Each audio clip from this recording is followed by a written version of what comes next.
Hello YouTube, thought I'd do a quick video here.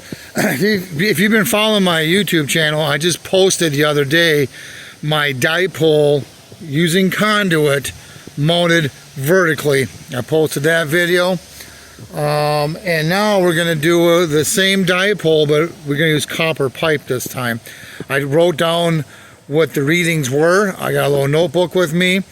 I wrote that down from the other day. We're going to see if copper is better when you're using it for a dipole mounted vertically. So that's what we're going to do. I'm switching this out. We're going to let me get this set back up, and I will go inside the shack here and we'll check SWRs before we go to our location.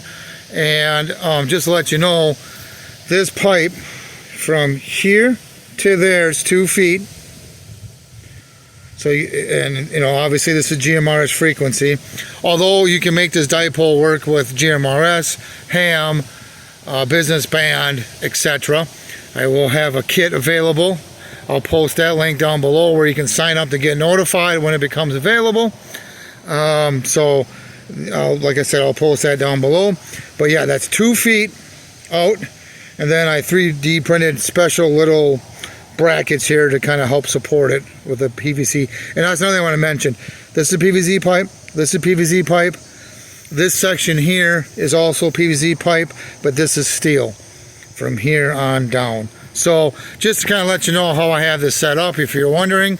Again, we have to be away from the mass.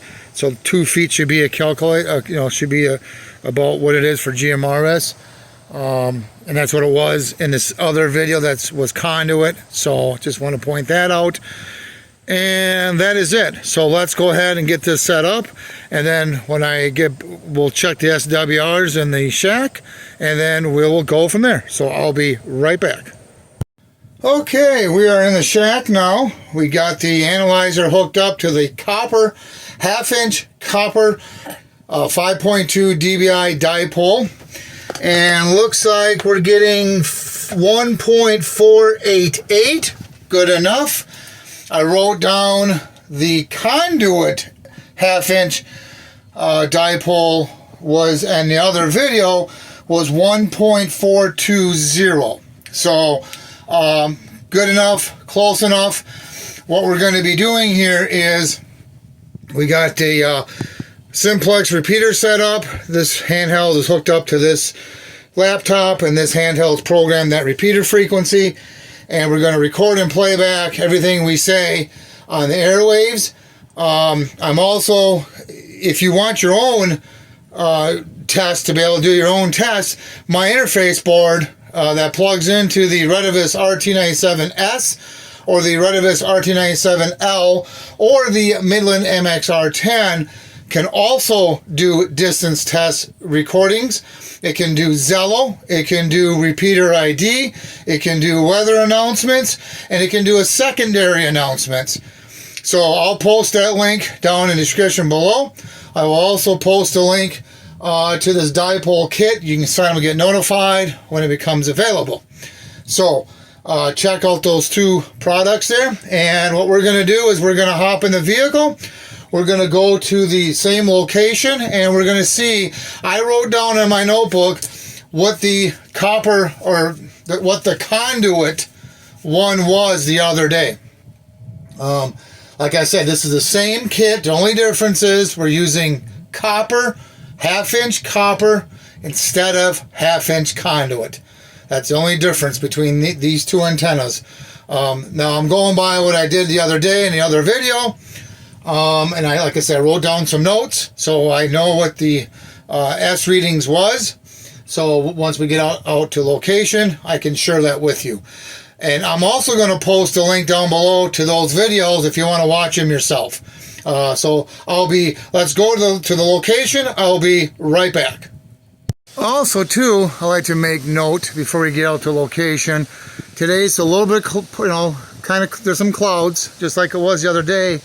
However, it did rain yesterday morning, so it's been about 24 hours. Well, yeah, about 24 hours, and it's a windy day, so I'm hoping the leaves are all dry, So I like to point that out. It did rain yesterday morning, but I believe with the wind that we're having, it is drying out all the leaves and all that good stuff. So let's go ahead, and it's about the same type of cloud coverage I believe it was the other day when I did the conduit test. Of course, this is mounted vertical. Copper pipe is mounted vertical. All right, let's get out to location. I'll be right back.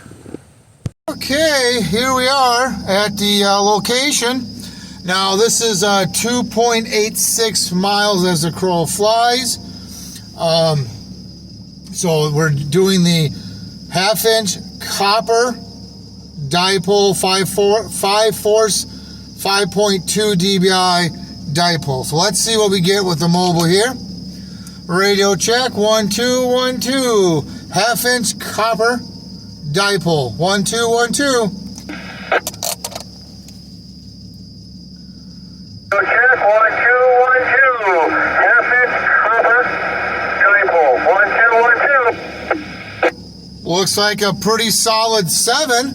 Now I do want to mention that my repeater, as I've said in many of my videos, is in a worse location possible. It's in a hole, it's in a valley, which makes it great for testing antennas. Just to let you know that.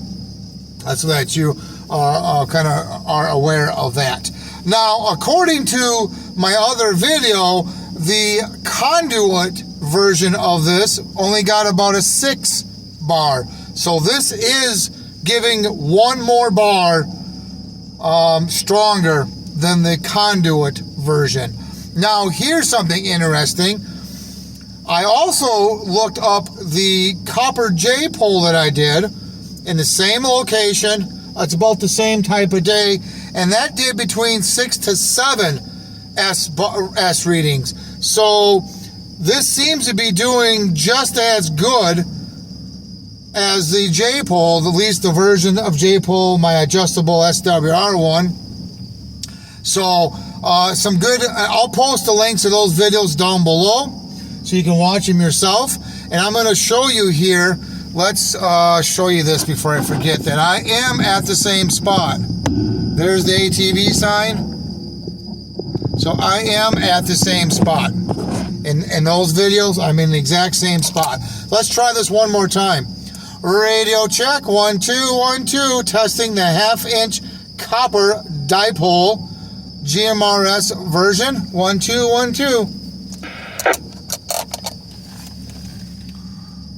Radio check, 1 2 1 2, testing the 1/2-inch copper dipole GMRS version, 1 2 1 2. Okay, well that time is about a 6, about a 7. Interesting.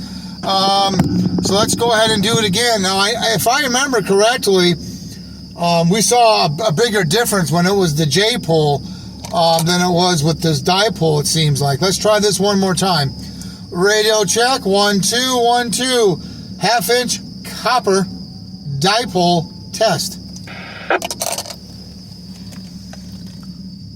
Radio check, 1 2 1 2. 1/2-inch copper dipole test. So, yeah, it might be about a bar, maybe a half a bar, you know, between a half to a full bar. I'm seeing it kind of flickering. Like I said, the other video was a 6. So not a huge difference, it seems like. Maybe slightly, but not huge. Let's turn off the external speaker on my mobile. And the mobile radio I'm using is the Retevis RT95, which I believe is a 20-watt radio. I got a handheld here. Let's see. I know I'm sitting in the car, but that's the point of it. I want to see if I can hit the repeater with this handheld while I'm in the car. Radio check, 1 2 1 2. Ooh. Radio check, 1 2 1 2. Okay. If I remember correctly, I don't think with the handheld, even with the J-pole, I don't think I could hit the repeater. Very interesting.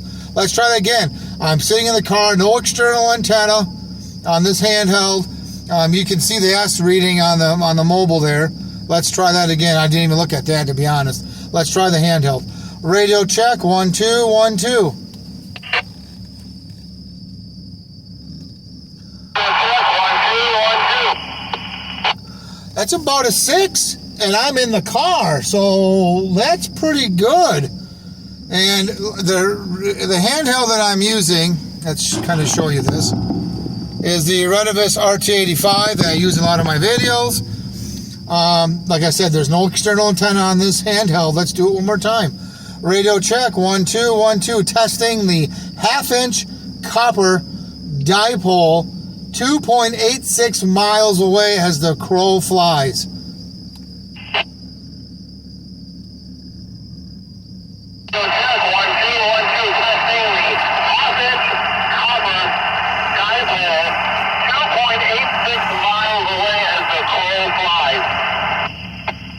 Wow, okay, that's, I don't think, I'd have to watch the video again.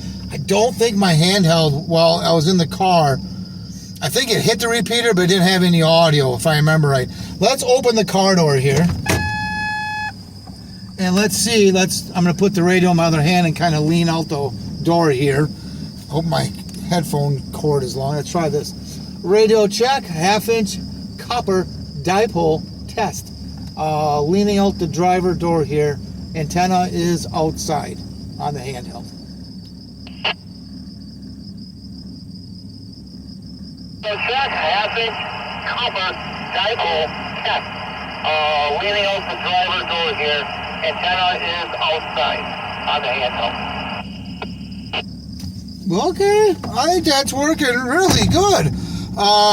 Wow. Oh, like I said, I'm pretty sure I'll post the links to those other videos, but let's kind of show you where I'm at here. Let's get this kind of, as you can see, you know, I got bluffs. I'm in a worse spot I mean, you know, me getting 2.86 miles on a handheld in a car, my antenna on the repeater is only about 27 feet in the air, and the repeater's in a holes in a valley.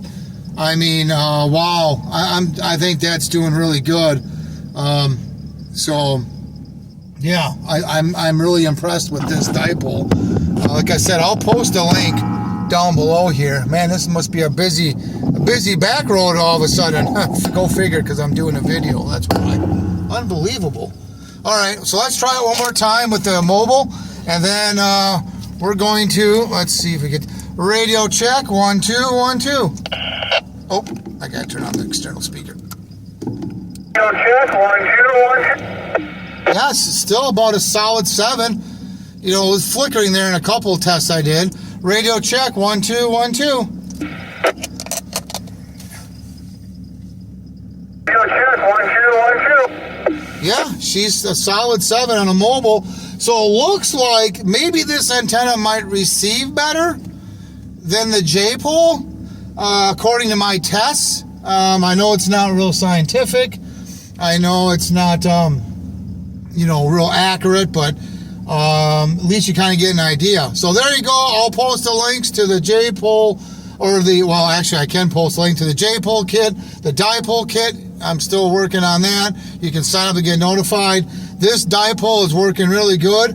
Maybe it's a little more sensitive receive-wise than the J-pole, at least the J-pole that I have, the adjustable SWR one.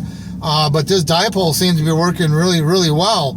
I'm pretty sure that when I did the J-pole test, I did not get any audio when I was in the handheld in the car. So, and I'm getting pretty good pretty good audio and being in the car. So, that's really good. So there you have it. Any questions or comments, please post them down below. Please subscribe. Thank you, and have yourself a good day.